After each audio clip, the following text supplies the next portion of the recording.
this is a webinar particularly for denominational and diocesan leaders. And our agenda is going to cover a couple different topics. Primarily, we're going to talk about supporting parishes with annual giving and what's possible with that. What is it that we're shooting for? What are our goals? Where are we bottlenecking? What are our problems? And how can we understand more? We'd love to hear from you guys about what specific issues you're having with supporting your congregations and local churches with annual giving.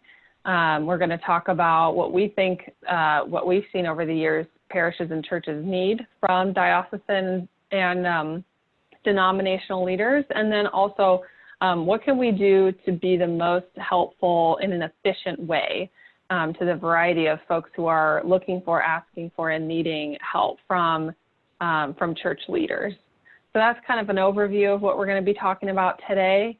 As always, we share these slides. They'll go out in an email to you about 24 hours after the webinar is finished, as will the recording for this webinar. So you can share that with colleagues, friends, other people who are in your area, in your diocese, in your local parishes, people who you would think might find this helpful. We really like our content to be shared and be as helpful as possible to people. We love to give stuff away. That's our ministry. So this is, most interesting when we hear questions from you guys. What's going on in your region? What specific challenges are you running into? Our presenters today have years and years of experience working in church stewardship ministry, and they're happy to share their wisdom about your specific questions. So go ahead and go to your Zoom menu and hit either the Q&A or in the chat box. Our support person, Stephanie, is going to be helping answer questions in the chat box, and I'll be in there too if there's anything that we can forward on to Dennis and Daryl to answer during the webinar, and they'll also see your questions submitted through the Q&A, so you can answer or ask questions both ways, and share your wisdom too in the chat if you have something to add that we haven't talked about. And yeah, just a little intro about church development. We've been around since 1992. We've raised hundreds of millions of dollars in hundreds of church capital campaigns across the country. And we really like to focus on a combination of research and faith and understanding stewardship and giving as a spiritual practice. So our philosophy is based on prayer and not pressure, and understanding community dynamics and psychology of giving. And we bring all of that to our work with church capital campaigns, annual campaigns, supporting diocesan leaders, supporting planned giving programs, all of those things that fit into church financial health and spiritual health. I'm just going to introduce our presenters today. If you want to go to the next page, perfect. Dennis Green is our president and founder. He's been doing this church work for over 30 years. Husband, father, cancer survivor. Ask him sometime about his story in the Congo. He's got an amazing witness story about God's providence in his life and his conversion and how that's led to his work in church ministry and stewardship. And he is a total nerd. He loves behavioral research, and that really plays into our philosophy as a company as well. And our second presenter today is Daryl Prater. He's a senior consultant with us, has worked on tons of different capital campaigns also for decades, and has a wealth of experience with what works. We really like to learn from our successes as well as our failures, and Daryl is one of our most successful consultants, and he is here to share his stories and experience with you guys today. So that being said, Dennis, you want to go ahead and take us away with our agenda for today? Yes, but before we do, I have got big news to tell you, Daryl and Meredith and Stephanie and our listeners. Big news at the Green household. My 91-year-old mother has just moved in with us, which, you know what that means. My wife is officially qualified for sainthood. That's thing number one. And her patience is evidenced by my mom's a little forgetful. She gives my wife the same compliment every day. She says, Jenny, you're so mellow. Living in a messy house never seems to bother you. Oh, you know, my wife is a total saint. And I can tell you another story. Last night, like this never happened in my life, but our son John came home. He was with his buddy Victor, and I get a phone call, and he says, can I go with Victor to his church youth group meeting? There'll be social distancing. We'll be wearing our masks, but there's a seminarian, and it was at good counsel. And I said, yes, of course. And he came home 2 hours later, and he wanted to talk about theology. And anytime a teenager has theology questions, it's just like made my day. I can't believe it. So it's been very lively, even though COVID has driven all of us just about crazy. I have had 2 delightful highlights in my recent life. Okay, so let's get on. We have a ton of stuff to cover. We're going to pack it in, and it's going to be most interesting if you all ask questions, because Daryl really is our expert, and he, as you can see from his bio, he's the one with talent. Okay, he can sing, he can play the trumpet, and he's well loved by all. Am I right, Daryl? Well, probably 1 out of those 3 would be correct. Well, good. I'll lay claim to 1. Okay, all right, well, good. Okay, so the first thing we always want to cover is stewardship and fundraising are different. Okay, stewardship proceeds from 1 Peter 4:10. It's the idea that God's blessings are meant to flow through us. It's not fundraising where there's an exchange of value for value. So once somebody gets the idea of stewardship, they become generous. Unfortunately, only 5% of the population actually understands and embraces stewardship. And according to the research articulated in the book, Why Catholics Don't Give, by an author named Zek, you can buy that book, and it's kind of reverse engineering, failure analysis. Why do Catholics only give 1.2% and Protestants give 2.2%? And it's a really good failure analysis. It's kind of following the advice from Chuck Norris. The key to success is to find out what doesn't work and then don't do that. That's pretty good advice. But the key is really to help people understand stewardship. And we're really facilitating people's relationship with God. That's really the business that we are in. We're helping them to better discern God's will in their life. And between Daryl and I, we got about 40-something years experience in this business. And it is a delight to be in that role, a servant leader to the church and to individuals on their path. It's kind of weird because most people hate the idea of anything, ever discussing anything with money, but we have found friends. It's how I met my wife many decades ago. It's a really pleasant experience if you do it right, based on stewardship. So just this is kind of a segue into what's the real problem. The real problem is that almost every parish, well, let me just ask you, Daryl, how often have you encountered a congregation that has plenty of money and they don't worry about increasing revenue? And you're more than 12 years experience serving the church. What's that like for you? Well, that actually never happens. It hasn't happened to me. Churches are, if they have, an excess of money, vibrant churches are going to find a way to use that for ministry, for missions. So there's really not typically money just sitting around. Churches always need money. They need our help because it's really hard to raise not only an annual stewardship campaign and the giving level, but then if they move on over and above into capital campaign, then that's even more funds that they need. Right. And it's a common phenomenon that we can't raise any more money. And they're they feel like they're caught between a rock and a hard place. But our life experiences and our work is that, yes, we can raise a ton more money because we've raised hundreds of $millions in capital campaigns and maybe 800 million in annual campaigns over the past 26 years. So I think we can say we've never been a failure where we've raised zero. That just has never happened. So how do we proceed? How do we help denominational leaders help those local parishes who all have needs? In particular, the problem is, pastors and lay leaders don't know what to do, and then they go to denominational leaders for help. And the leaders are stretched. They're usually running their denominational annual campaign. That's the big priority. And then every single pastor wants to have their hand held, and that's just not going to happen. You know, I feel like many denominational stewardship leaders are a lot like Sisyphus. You know, they're mythological in their strength and persistence, but it's rolling the boulder up the hill and it rolls down every day. And that's a challenge. So it's not possible that a denominational leader hold everybody's hand. So then what can a diocesan leader provide? Well, to equip us to answer that, let's look at the big picture first. Okay, so what is possible?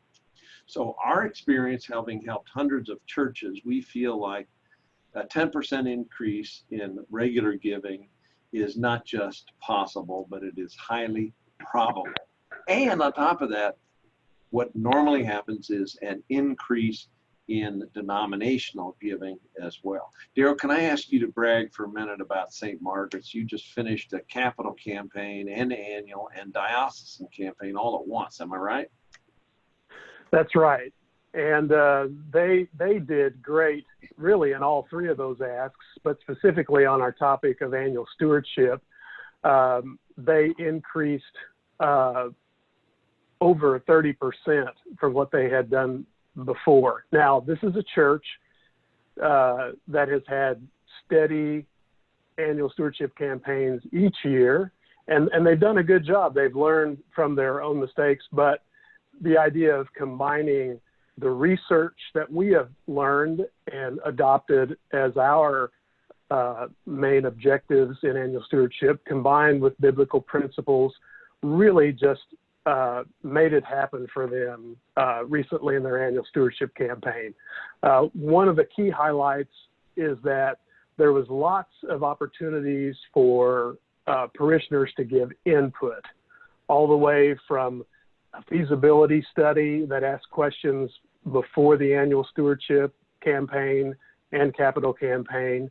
And this church was involved in building a new church building. And so they had opportunities into some of the initial designs. And so all of those input opportunities together really created a three-way success. And they really knocked the top off their goal by raising annual stewardship giving by 30%.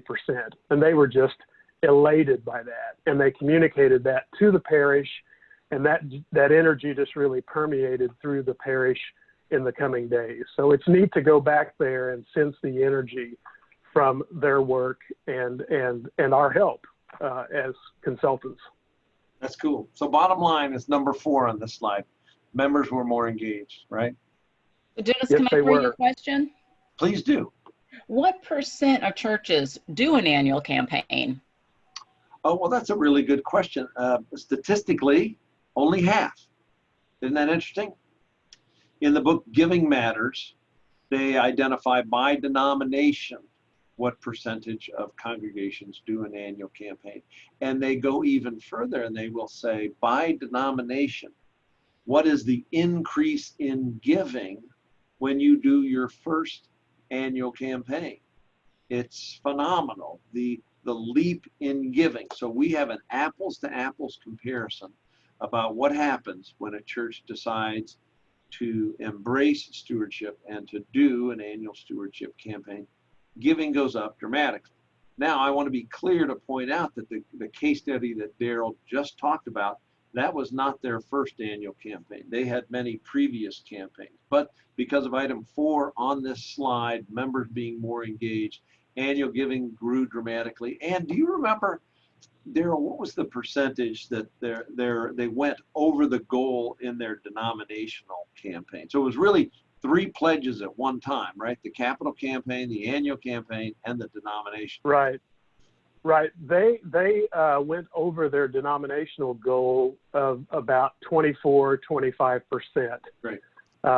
So, and that, I think that kind of surprised them, but that was just kind of the icing on the cake, which they were very supportive of the denomination and glad that they could do that. Okay. Now, forgive me for putting you on the spot, but tell us about the church in Atlanta you worked at, and the pastor's name was Marthame Sanders. It was a Presbyterian church, And that was another kind of, Right. I remember because Right. it was Dick Van Dyke's home church, right? When he was a kid. I think that's right.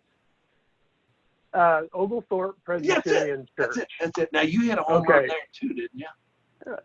Yes, that was a home run for that church. That was a PC USA church, Presbyterian Church of the U.S. Yeah. And they used our model, and they had not done the yearly annual stewardship campaigns as we mentioned in the previous church, St. Margaret, but they also had a very dramatic increase and very positive outcome. They increased 50% in their giving, which, we say, at least a 10% bump, but this was really over the top. And we had opportunities to continue to work with that church in a few years, ahead, which was just not that long ago. So really, really well done. Yeah. So the remarkable thing, one of the many remarkable things, is our statistics are drawn from annual giving after capital campaigns. That's our main business. That's how we make money. Now we give away stewardship services because that's our ministry. That's our passion. When we talked earlier about the scripture upon which we are based and how we see ourselves as being service to the church and to individuals on their own spiritual path. That's the most exciting thing.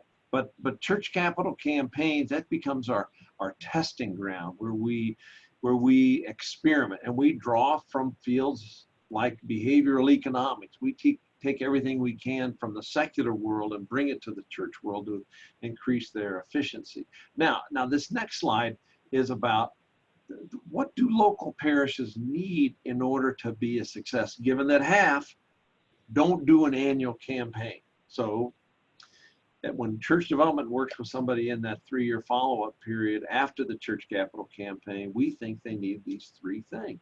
Simple, clear expectations, not complex, not overwhelming, but just very briefly articulated. Here's what you have to do. The second thing they need is resources, the tools required to start up their annual stewardship effort. And the third thing they need is training. They need real human beings to interact with who have been there and done that. So the expectations that we want to set are pretty simple, just these 3 things.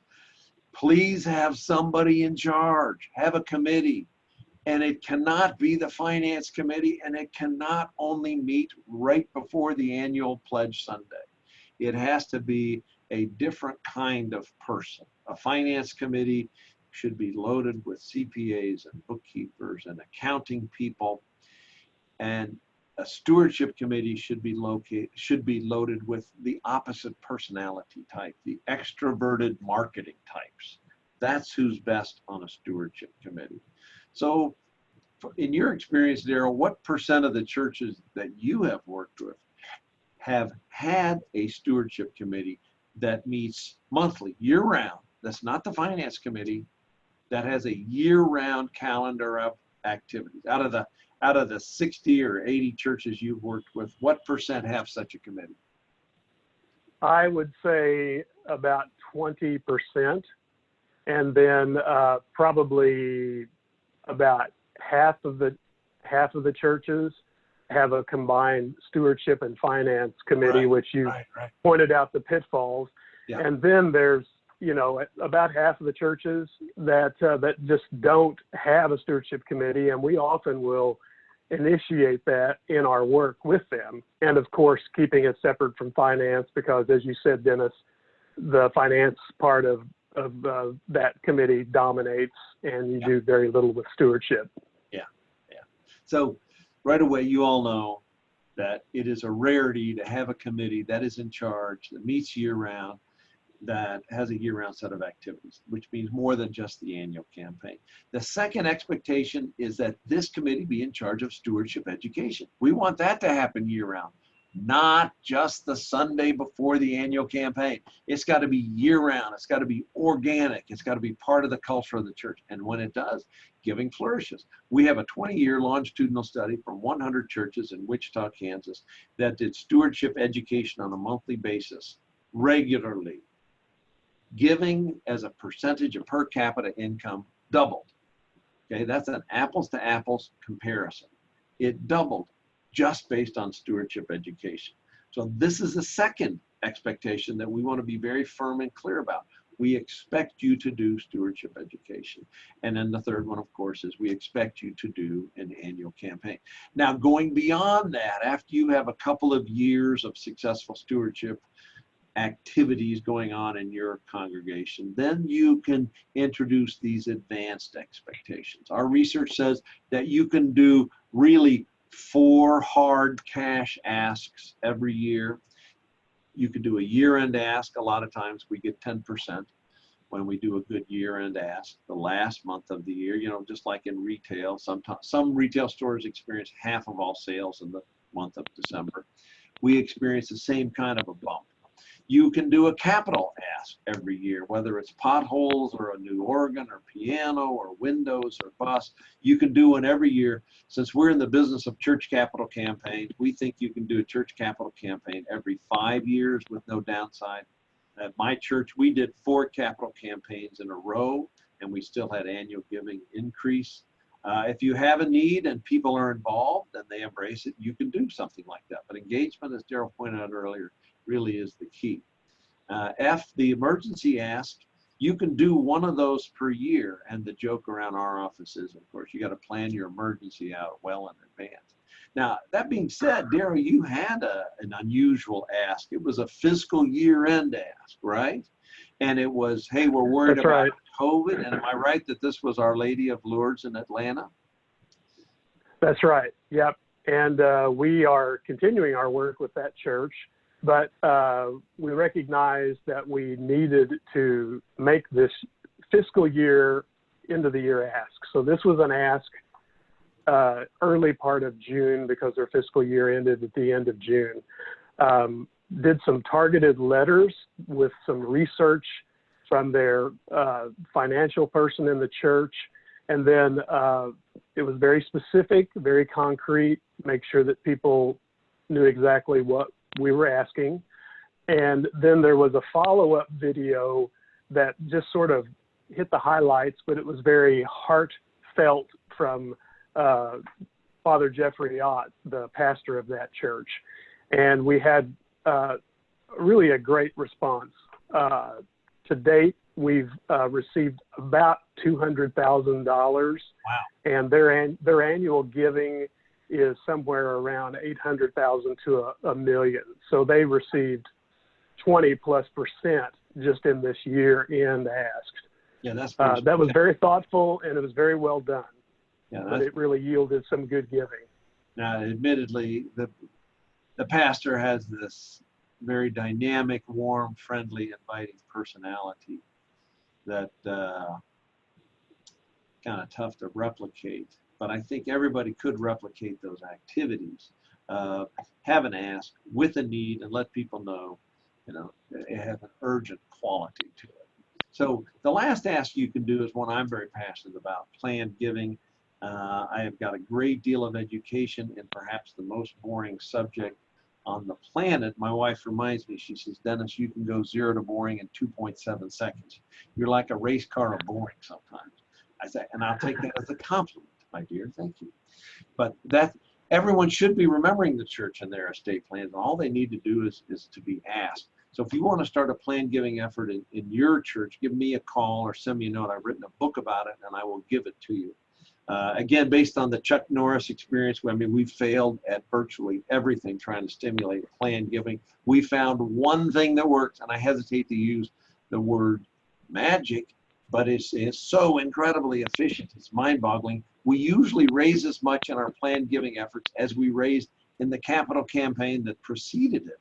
So it's kind of mind-boggling, the money that is out there. It's just, you got to figure out the right thing to do. So these expectations we're talking about here are above and beyond. Now let me go backward to the previous slide. The simple expectations: have a committee that meets regularly. It's a year-round set of activities. You're going to do stewardship education, and you're going to do an annual campaign. So as a denominational leader, set these 3 out and be bold about that, okay? Don't even bring up these second level until a church, a congregation has these basics well under control. Okay, so now another question we get all the time is, how the heck are we going to pay for this stuff, Dennis?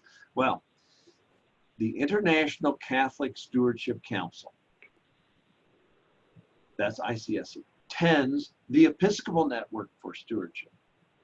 NACBA, the National Association of Church Business Administrations, was just rebranded and now calls themselves the Church Network, all recommend that we spend money on stewardship. Isn't that mind-boggling? That's like a discovery, as if someone advised the farmer to spend money on seeds. Spend money on it. Matter of fact, the guidance is spend 2% of your budget on stewardship. 2%. If you do that, you still get a 50-to-1 return on investment. My life experience is nobody will spend a penny on stewardship. And unfortunately, it is just like a farmer who says, I want to be a good steward and I don't want to waste money, so no, I'm not going to buy any seeds. I think, oh, that drives me crazy. That's why I've gone bald in this line of work. Okay, you have to spend some money to make money. You really have got to communicate the message, and you've got to be thorough, and it's got to be professional. So another metric we measure to the impact of professionalism. You know, we do church capital campaigns, and we're frequently hired by a church that did their previous church capital campaign on their own, and then they hired us. Like I remember we did, I think it was Southminster Presbyterian Church. They did 3 capital campaigns on their own, and each one they raised 100% of annual giving, and then they hired us, and we raised 300% of annual giving in pledges. So there you got an apples to apples comparison. And we keep track whenever we hear about a do-it-yourself campaign. We keep track of how much did you raise, and then how much did you raise when you hired a professional. So we can prove statistically that doing a good job professionally yields a dramatic amount of money. So this 51 return on investment is a real number that really does happen. Okay, now let's look beyond simple expectations. What resources do they need? They need 2 kinds of things. They need an annual campaign, brochure, letter, pledge cards. They need the resources that they can modify and tailor to their unique circumstances. And they need stewardship education materials and systems. Now this, if a parish was to do this on their own, they would spend about $14,000 in parish budgets every year. So you don't have to do that. You can get all of that for free. The third thing that they need is training. They need the human experience. They need to be interacting with people who have been there and done that. They need case studies to see the ones Daryl's just has presented, so we can talk in real life what really happened, what did they do. They're going to have their questions answered, and then they're going to have to talk to people who have really been there and done that. So it's not just a book, it is real human beings interacting with them. So how can somebody who's a diocesan director of stewardship help efficiently, because you can't hold everybody's hand. So I told you earlier that the way our company, Church Development, makes money is through running church capital campaigns. But then our stewardship is our passion, so we give this stuff away. So we give away templates that are easily tailored. We call it the stewardship system. It includes brochures, letters, pledge cards, prayer guides, stewardship education, Sunday materials for every bulletin that can just be cut and pasted. And then we also do webinars like this. We do ongoing monthly events for stewardship committees, and it's once a month. And we do boot camps too. So we will help your diocese do a tailored boot camp for their particular congregation. So we would use the denominational language, and we would ask you as the denominational leader to participate in the boot camp so they can see your face and know that you're part of the provision of these services.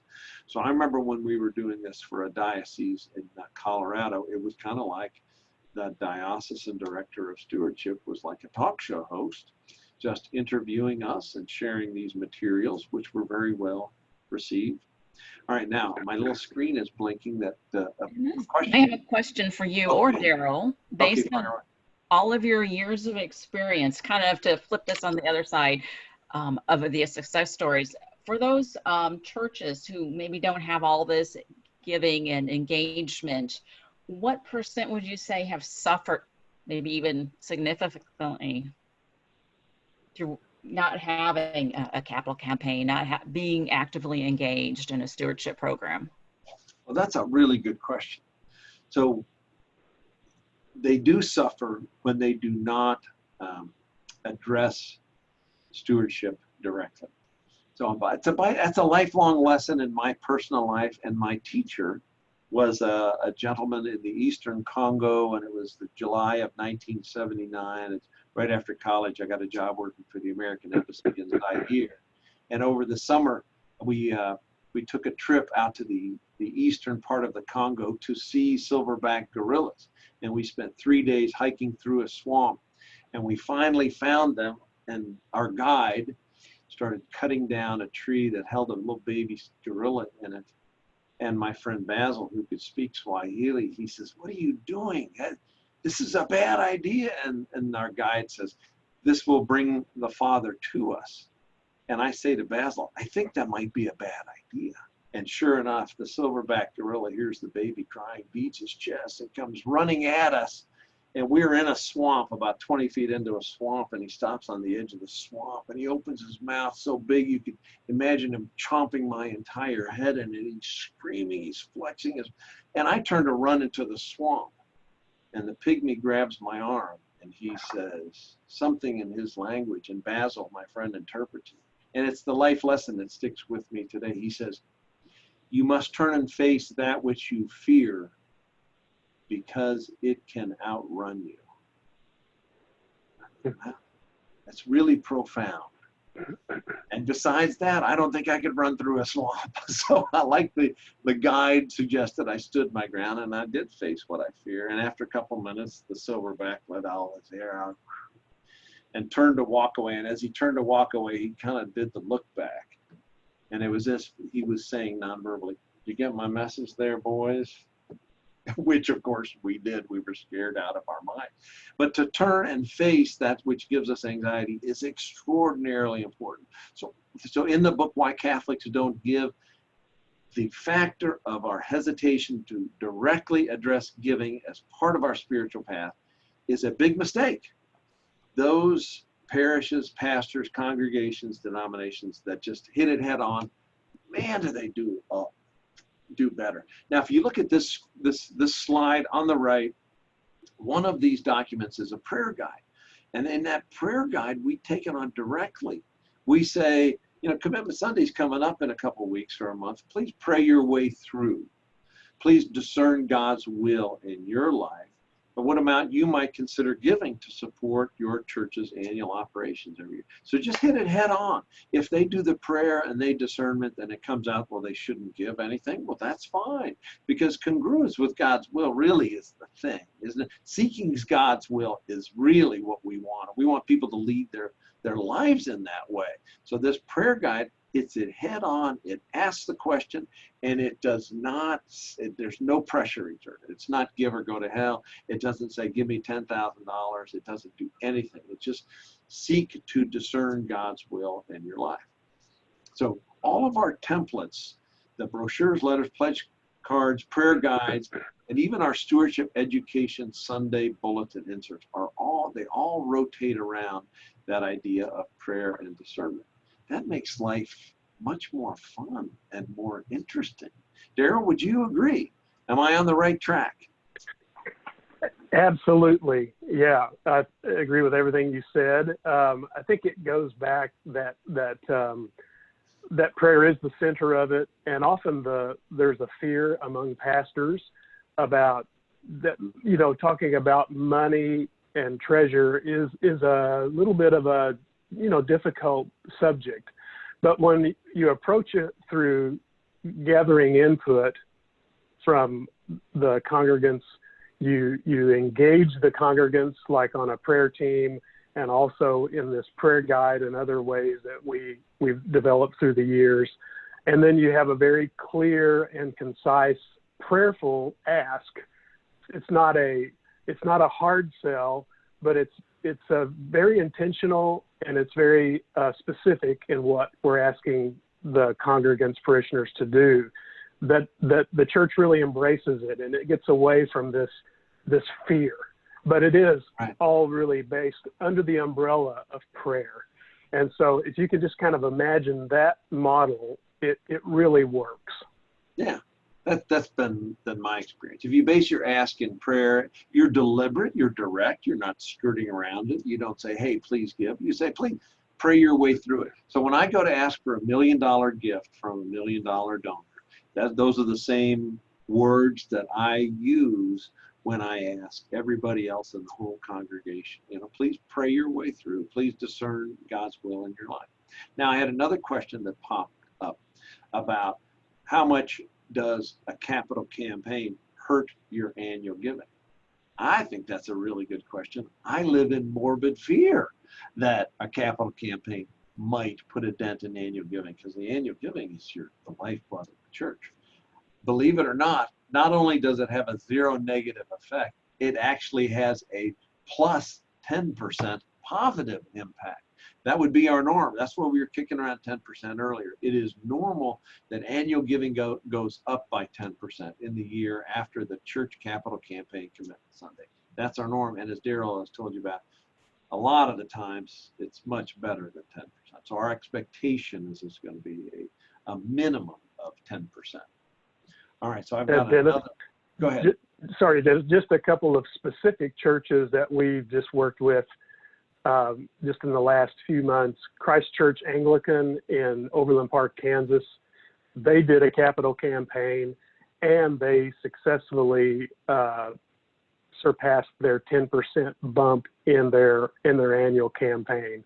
And we just say that that's really kind of counterintuitive.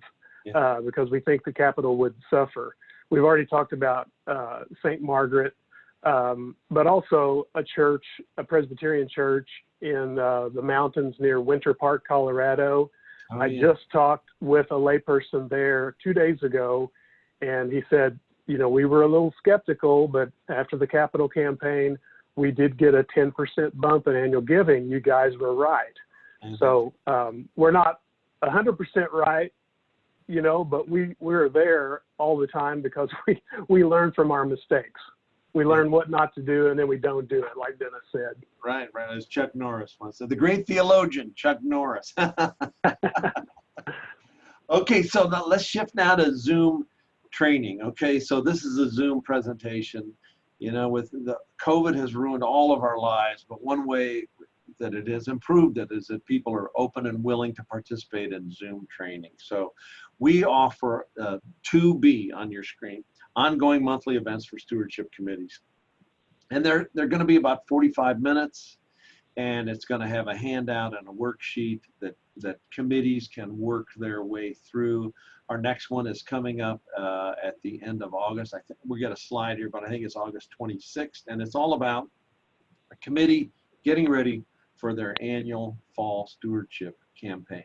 So that's just as a matter of course, we offer that. You can give away our templates that we talked about here to your people. You can give away our Zoom training to your people. And 2A, we will go so far as to say we will volunteer for you, for your denominational group, whether it's a diocese or a presbytery or whatever you call your denominational group. We'll volunteer with you to do a boot camp. So we think those are best done in 2 parts, each 60 minutes long.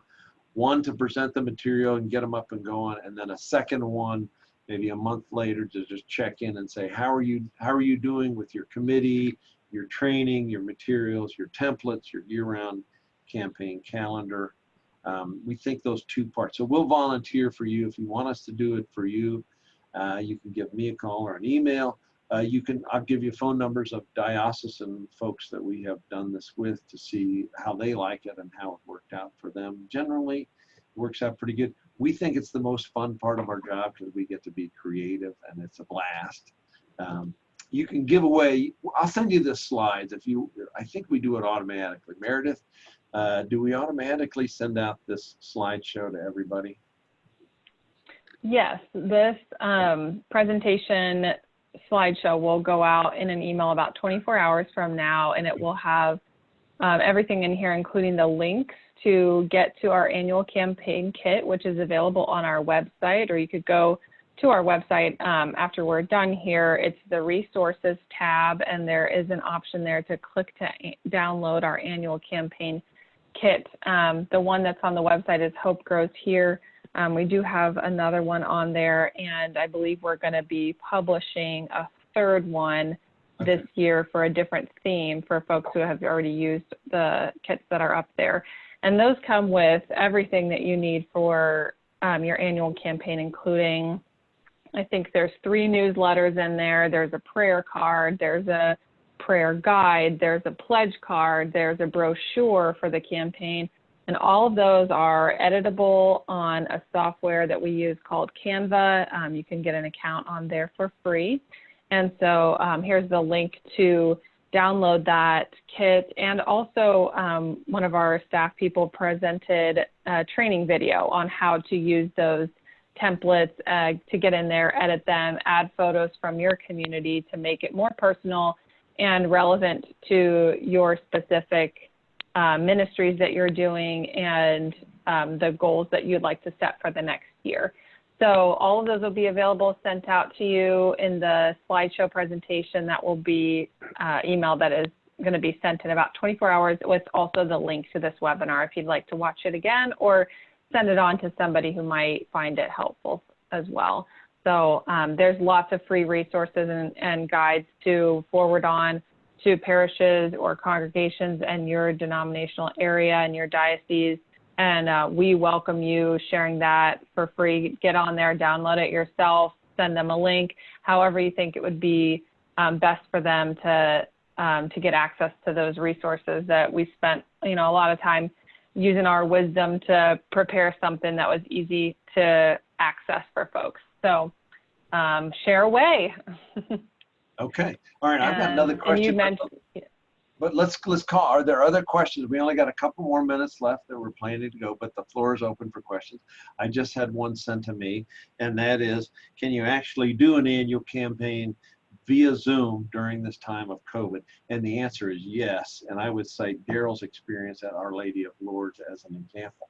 It's kind of an interesting, it's a counterintuitive thing, but I don't know, maybe it's not, but people are now willing to watch videos of a longer duration. So it used to be the first threshold was 1 minute, and you'd get a pretty good watch rate if it was 1 minute or less. The next threshold was 3 minutes, and then if you went beyond 3 minutes, nobody would even open it.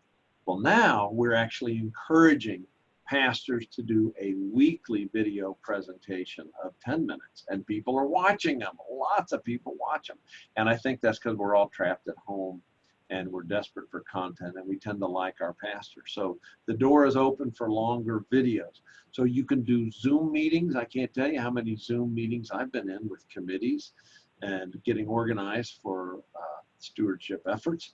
People tend to attend, perhaps out of desperation, kind of like that Kenny Rogers song, The Gambler, where boredom compelled him to speak on that long train ride. Perhaps just our being trapped in our home compels us to volunteer and participate in Zoom meetings. So the answer is yes, you can do an annual campaign successfully by Zoom with volunteers and with video. Okay, other questions, Stephanie or Meredith or Daryl, that have popped up on your screens that ought to address, we ought to address before we adjourn? This isn't a question, Dennis, but I just want to thank Paul for his, Paul Alexander from Colorado is on here today. So it's great to see him here with us, but he had some really helpful weighing in on what's been good for them to get their congregations up to 70% of them doing annual campaigns. And for him, he said it's about having a dedicated stewardship person at the diocese, regular webinars, which, we've helped them with, and that's been good for them. Availability to meet one-on-one with the rectors or stewardship committees at the congregation, diocesan-wide resources. So membership in the denominational stewardship group. So for him, it's the Episcopal Network on stewardship and prayer. We can't forget about that too. So just really echoing a lot of what you guys have covered today, that's been just more evidence that I think what we have here is working, and thanks to Paul for sharing that with everyone. Yeah, well, thank you, Paul. It's great to see that you joined us. God bless you, my good man. Now, another resource that I want to hold up for the Catholic folks who are attending is the International Catholic Stewardship Conference. We make a presentation there every year, and we learn a lot from our denominational stewardship association. So I would encourage you to join your denominational stewardship association. And if we can help in that regard as well, though, our goal is to give away everything that we have learned. If you would like the book about planned giving, send me an email. If you would like our book, The Stewardship System, which is all about how to increase generosity without fundraising, please just give me a shout. I can send you it electronically or a hard paper copy. For instance, there's one little nugget out of there, which I think is maybe the most brilliant thing. It was a study by the Fidelity Fund in 2009 that compared the levels of generosity among non-volunteers and volunteers, and they discovered that the average volunteer will give 11 times more than a non-volunteer.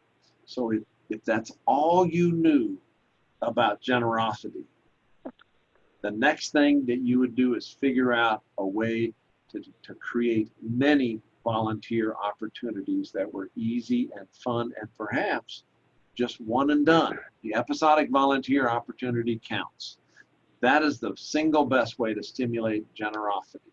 And our term for it, the episodic volunteer opportunity, really does mean one and done. It takes a lot of work to set those things up, but then there's a lifetime of benefit. That's the kind of research that we have and the discovery that we've made in our many years, now decades, of doing church capital campaigns and helping with annual stewardship campaigns. So if we can help you, give me a call, send me an email, and at a minimum, invite your people to come to our next webinar, August 26th at 11 a.m. Central Standard Time. It's going to be for stewardship committees and planning your fall campaign, and we can give them materials. If you'd like to set up a boot camp for your denominational group, give me a call. And if there are questions that you have that we were not able to cover today, I apologize, but please do send them on. That's why we exist, to help you out. So the next step, you can go to Church Development, download our materials, or email us to set up any kind of meeting in any way that we can help you. So before we go, any last comments, Daryl, before we go? Yeah, I have just one comment that might be helpful. Through the years, about 40% of the campaigns that Church Development has run has been combined annual stewardship and capital campaigns. And those work very well. We talked a little bit about St. Margaret, who had 3 asks. But so if a church is on the calendar year, it works well to do capital campaign and annual stewardship in the fall of the year with a commitment Sunday in November or maybe even December. If a church is on fiscal year, do a spring capital campaign with an annual stewardship campaign. Sometimes the needs of a church just really dictate that, well, we really need to combine this together for you. And the annual stewardship always does really well, even with the capital campaign. So keep that in mind. We'd love to help your churches.